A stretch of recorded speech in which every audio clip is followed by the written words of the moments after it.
Saved by Fleury! Saved by Fleury! Oh my goodness, Marc-Andre Fleury with the save! Hello and welcome everyone to tonight's nightly review. This is our fourth game in a row against the Colorado Avalanche, and the last two did not go that well, so I was hoping for a big game tonight. Pete DeBoer announced that there was going to be a line shakeup tonight. Tuch was with Stevenson and Stone, Pacioretty with Glass and Smith, Marchessault with Carlson and Waugh, Carrier with Colazar and Reeves. And then for the defense, Theodore with Pietrangelo, Martinez with Whitecloud, and Haig with Coghlan, and then we had Fleury in net. And immediately to start this game, there was a completely different feel to it. Vegas was in charge from the beginning, and that was... I forgot that could happen. I know it's only been 2 minutes, but it already looks like we're a little bit more even, yeah. To help illustrate this is a fun statistic. Halfway through the first period, Ryan Reeves had 2 shots on goal and the Colorado Avalanche had 1. Is it bad that a weird part of that statistic to me is that Reeves' shots were on goal? Throughout most of this first period, Grubauer was forced to make incredible saves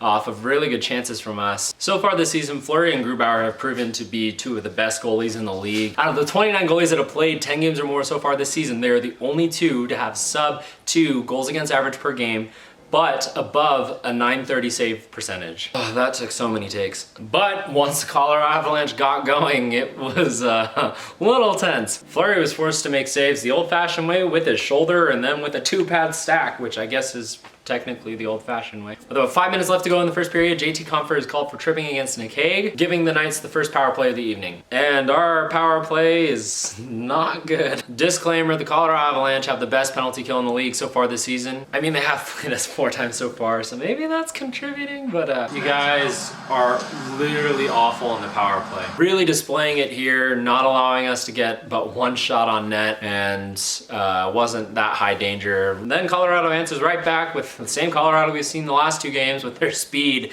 and just, well, this looks familiar. Joe says the puck goes behind the net and backhand pass it over to McKinnon in the slot, who winds up for the one-timer, slaps it, Marc-Andre Fleury. What the heck was that? Oh my goodness, crazy save from Fleury.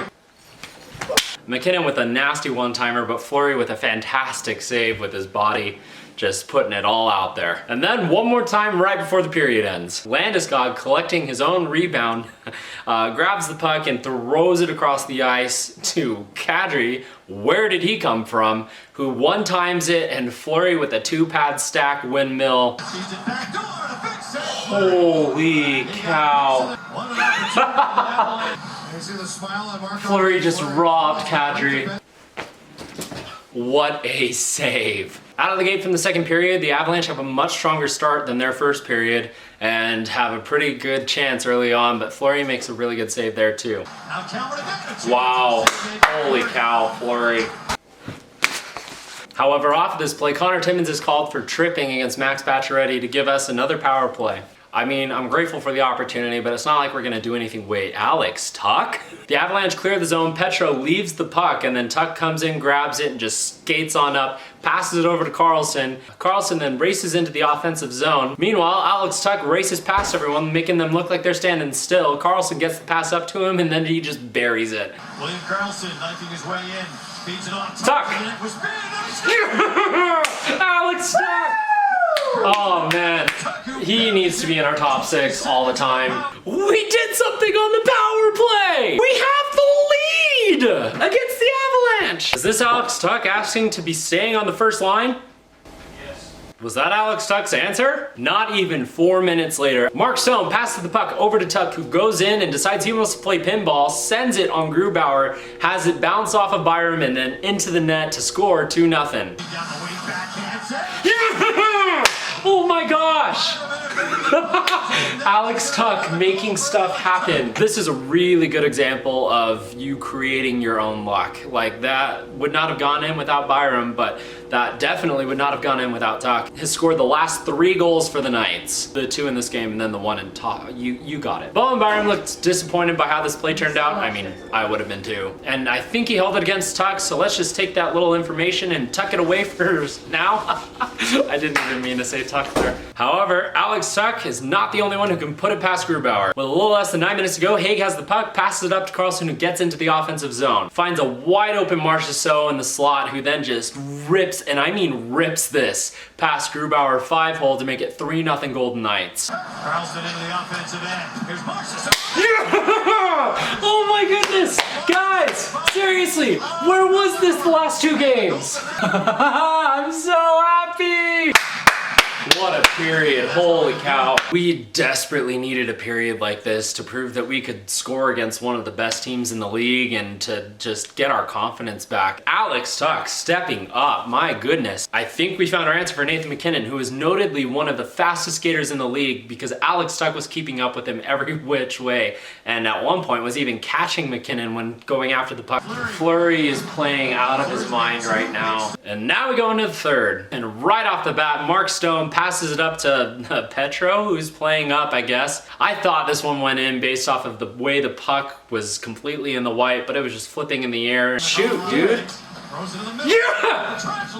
No! I thought that went in! Not in, but it hit the post, and the really good chance from us developed early on. One of Petro's best offensive moments so far this season. About a minute and a half later, there's some pressure from the Avalanche, and they just keep throwing these pucks on net, trying to get the rebounds. This huge flurry of people in front of Fleury, and Fleury makes some fantastic saves. And the thought starts to cross my mind, and the thought starts to cross a lot of people's mind, including, unfortunately, Justin Emerson. What the HE double hockey stick, I'll do it. The Avalanche have only been shut out once this season, last Sunday against the Golden Knights. Rio, Vegas with 14 minutes to play tonight. Why did you have to do that?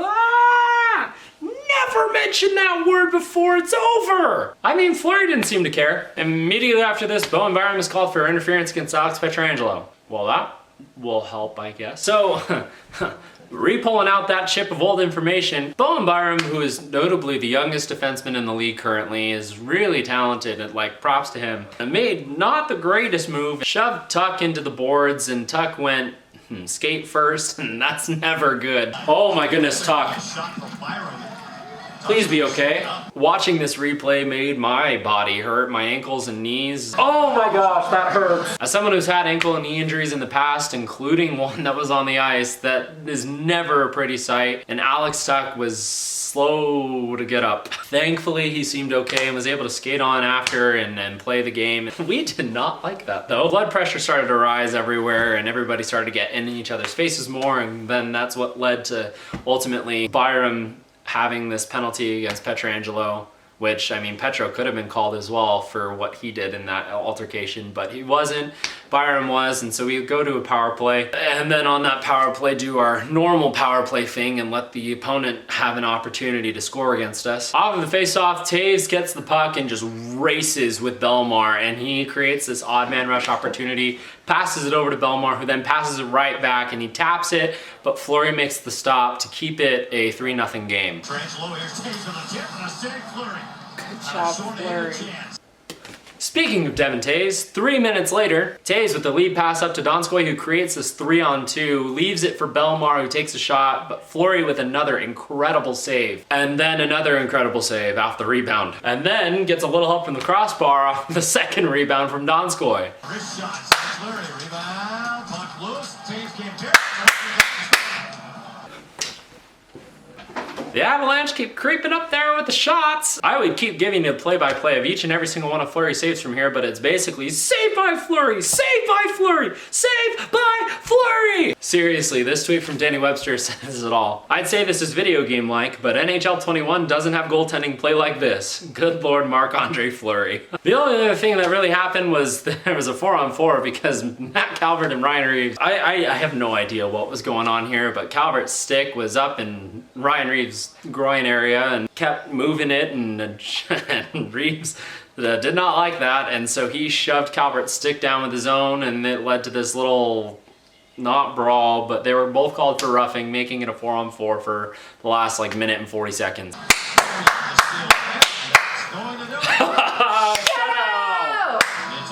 And to close the game, Carrier takes a shot against Grubauer right at the buzzer, which Grubauer did not like.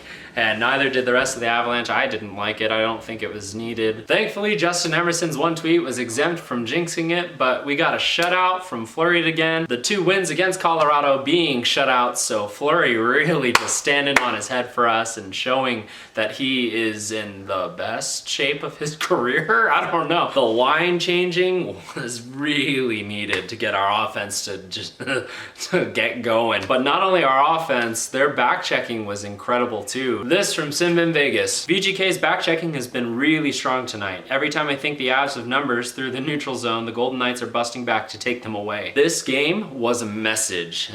That's what Pete DeVore said. When asked to clarify, he said the message to Colorado was that we could play with them. I think there were some questions after the first 3 games of the series if we could. Can I just say that Fleury is just adorable. His post-game interview was exactly why I love him. He's really humble, kind of camera shy, and that makes him just this lovable, huggable little complete machine. That just stops literally anything. Our next game is against the Sharks on Thursday. That's gonna be it for Game 16's nightly review. Thank you so much for joining me and have a good night. Come here. You're so sweet. You're so sweet. Hockey? Yeah. Shea Theodore is like a hot knife driving through Colorado like butter. I asked a question. I was like, is this Alex Tuch asking to stay on the first line? And that was right as you picked up the phone and were like, yes.